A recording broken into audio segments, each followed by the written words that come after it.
political BS thing. No. What does this mean to you, this moment? Well, thank you, Stephen. It does mean a lot. And I've admired the race that you've run. You ran to bring down costs for California, and you brought a unique business experience, having worked with President Clinton, President Obama. But people know you for your business acumen. Alex, you probably don't know how generous he is to others. He was just honored by the Dodgers as Amigo of the Year for his work with the Dream Foundation to take on homelessness.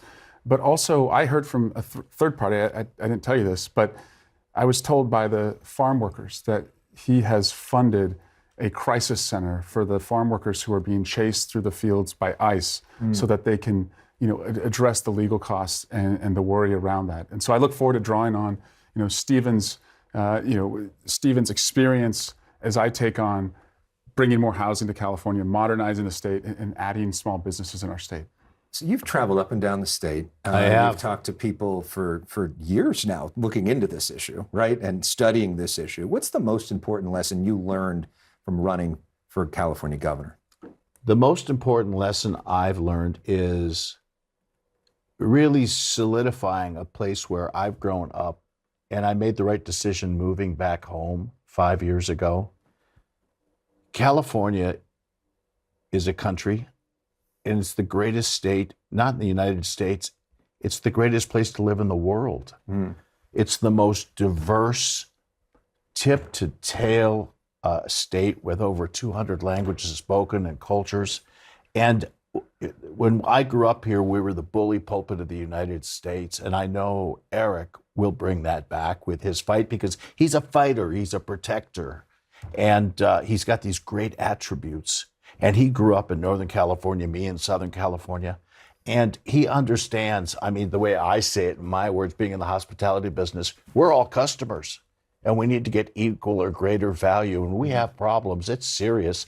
You talked about all of the things that weren't really accomplished, that could have been accomplished. And I know Eric will be a good steward of our tax dollars. He will execute, he will be accountable, and he'll enforce. So you were here last week for the first TV sit-down of your campaign. We got into a lot of issues on that. I encourage everybody to check it out on YouTube. But one that got a lot of attention was your plan to vote by phone. Here's that clip. I want us to be able to vote by phone. I think every Californian Vote by phone. Vote by phone. Yeah, if we can do our taxes, do our make our healthcare appointments, make essentially do your banking online, you should be able to vote by phone.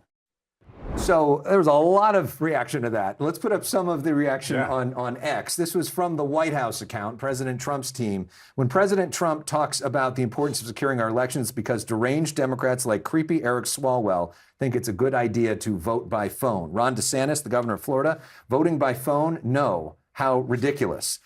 Chad Bianco, who is running for sheriff of Riverside County. Vote in person, show your ID, it's simple. Steve Hilton, also running for governor as a Republican. I want us to be able to vote in a system that's honest, in person, with ID, citizens only. How about that? So their argument is basically the safest thing to do is to have paper ballots that can't be hacked, to have everybody show an ID and show up in person so you know who's voting and you watch the whole process through. How is that not the safest thing to do? What's wrong with that? Yeah, well, Californians are smarter than those three, because Californians know that you do need to show who you are through a biometric to access your finances, to access your healthcare records, to access your taxes. And so, of course, it's going to be secure. And what I am suggesting is, if we are going to lead the way in technology, shouldn't we challenge ourselves to make democracy more accessible? I also want a virtual, and by the way, 74% is what that polls at as far as approval among Americans. I want to virtualize the DMV too. I don't want Californians to have to go to the DMV. I think we can do that virtually. There's 218 DMV offices. I'd rather take the proceeds of selling those offices and invest it in our kids. So you're not worried about voter fraud, because that's the charge here. I think it's open for fraud and other people could hack the system. It's the opposite. It also provides, and this is being done right now. I'm not the first person to suggest this. It's happened in West Virginia. It's happened in mayor's races across the country.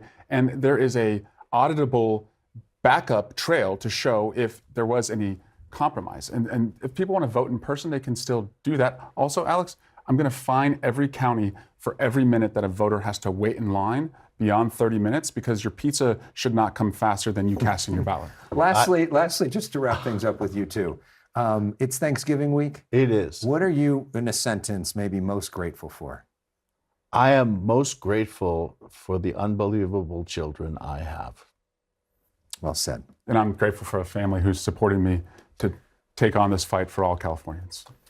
I'm going to tell you one last thing, Okay. because I'm going to get one little swipe in. I guess blockchain and crypto is a fraud too, huh? No, it's coming in. It's not. Okay, it's not. But the whole point is voter ID can be solidified with authentication of blockchain, which is the essence of crypto. Blockchain actually secures vote by phone, and the president seems to be a believer in that. Okay, there we go. Thank you, guys. Happy Thanksgiving. Congratulations. Thank you. All right. Thanks. Governor. Thank you, sir. Eric Swalwell, Stephen Kluback, thanks for coming in.